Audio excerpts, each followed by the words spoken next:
Nous sommes en Allemagne de l'Ouest dans les années 70. Anneliese Michel était une jeune étudiante bavaroise, née dans une famille catholique dévouée. Dès l'âge de 16 ans, elle a commencé à souffrir de crises d'épilepsie. Les médicaments, tels que le Tegretol et Dilantin, échouèrent à stabiliser ces hallucinations apportant tantôt des visions démoniaques, tantôt des voix menaçantes. La famille d'Anneliese, voyant l'efficacité limitée du traitement médical et influencée par leur foi, a commencé à soupçonner une influence démoniaque. Anneliese, convaincue de sa propre possession, a commencé à avoir des comportements étranges, comme boire sa propre urine, se mutiler et refuser obstinément de s'alimenter. En 1975, les parents d'Anneliese ont demandé l'aide de deux prêtres, Ernst Alt et Arnold Retz.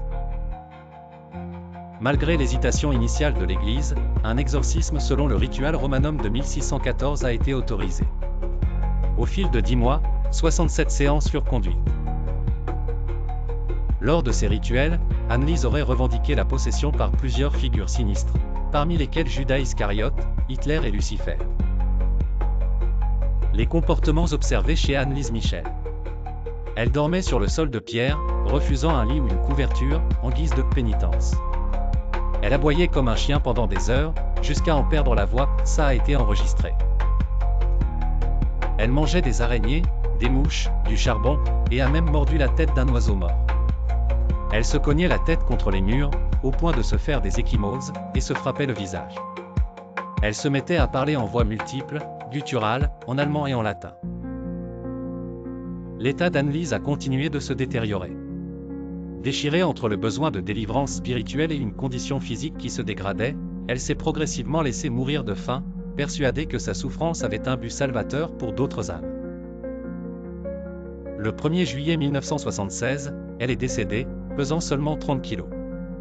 À la suite de son décès, un procès retentissant a eu lieu. Les parents d'Anneliese et les deux prêtres furent jugés pour homicide par négligence. Reconnaissant la responsabilité de leurs actions, le tribunal leur infligea une peine de 6 mois d'emprisonnement avec sursis. Le cas a provoqué un débat intense en Allemagne, oscillant entre critiques sur le fanatisme religieux et soutien à la croyance d'une possession authentique.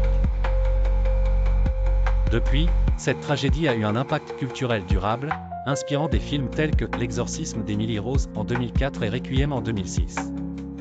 Des enregistrements des exorcismes circulent en ligne, alimentant fascination et spéculation. Les enregistrements sont glaçants, Anneliese parle avec une voix grave, hurle, insulte, récite des prières à l'envers, imite des animaux. La jeune Anneliese ne pouvait se préparer aux attaques de cette force et elle pouvait tomber à tout moment.